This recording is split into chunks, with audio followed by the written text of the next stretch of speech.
اوس د خدمت کوما او شم په قرار لسا اوس د امن په سر د ماس په دستار لسا اوس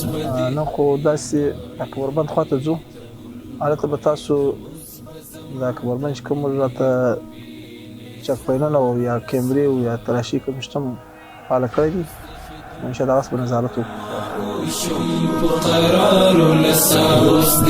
امن په سر د ماس په دستار لسا اوس به حریم راوي ته ګلونه اقدم اوس به زما د مینې ووینې سهار لسا اوس د بچي د علم پوهې تر مکتب بیایم اوس د بچي د علم پوهې تر مکتب بیایم اوس د بچي د علم پوهې تر مکتب بیایم اوس د نو زیم له هر چانه شغم خوار لسا په خیر خوشاله شکر کوم خوا سره روانه بالغ نه راغ شو خیاس شکر فضل پر دا شارع خو مشکل نه ده نه فضل د یا نور داسې د شپې یا د ورځې نه فضل د خدای څنګه از مجاهدین سره خوشاله است والله راضي است دې اصلي خدای نه کیږي څه مشکل وشو بیا شخ خوي سيلي نه خیر دی وقت سفر کوم خو روز به آرام آرامی ده شکر الحمدلله سالو څنګه د شارع باندې څه مشکلات نه مشات نه دي بعد له خدای دې شپې خپل هر وخت په لاس وبجو زم کار بس پیغام خپل کار نو زموږ کوم موټر خو ویني مجاهدین کنه ویني شارع باندې نه ویني موټران ویني شکر دې یا دا چې پیغام اوس ان شاء الله خدای کو کشفای خبره نه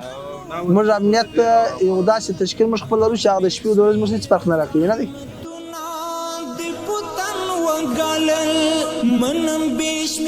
السلام علیکم څنګه یاست استاد په خیر یاست خوشاله یاست الحمدلله په خیر خو یاست ولا څه مشکلات خو نه سم اشاره باندې اخلم پوښتنه شپو جارو لسا خدمت کوما او شم په قرار لسا اوس د امن په سر د ماس په دستار لسا اوس به حریم راوي ته ګلونه نور خوشاله خو یاست تی خو څلور ساعت خلاص یا ورسې ساعت څو خو په څو بجې دا بابا دا موټر پیسې سره بابا په خیر خو چیر زه بابا سره پولته ش څنګه دې په دالر شارع باندې مشکلات شي خو نه دي یی مشکل نه دی خدای یاس پیسې خو ډیر نه پیږي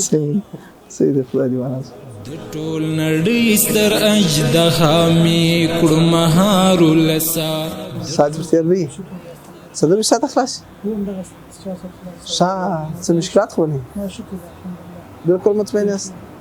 دائما نور مطمئن توصل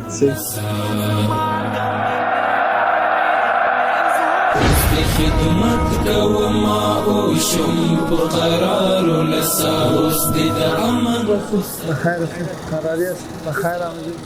خدمت سره سلامت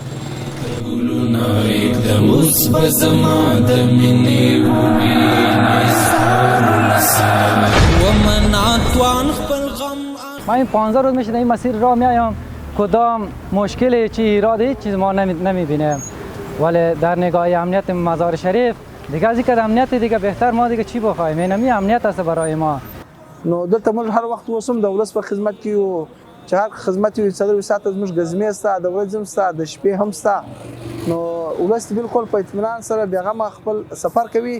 موږ د دې خدمت څلور ساعت ولاړو یو ټرافیکي پیښه اول موږ خپل غزمې ګرځي چک پوینټونه موږ فوسستا اول کاغه تعال ورکه خو موږ د سیل سره ورته کو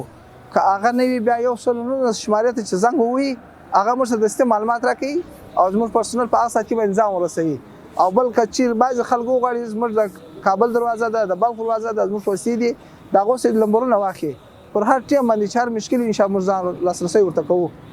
هیڅ د اجازه نه ورکو چې هغه پر ولس باندې زور زیاتې وکي او ولس څخه هم دا غوښتنه ده چې د مر سره همکاري وکي امژغي وکي دا یو داسې پیښه چې هغه د نظام په خلاف وي د ولس په خلاف وي داسې کسان داسې پیښه د مر سره شریک کی چې موږ هغه مخنیوي وکړو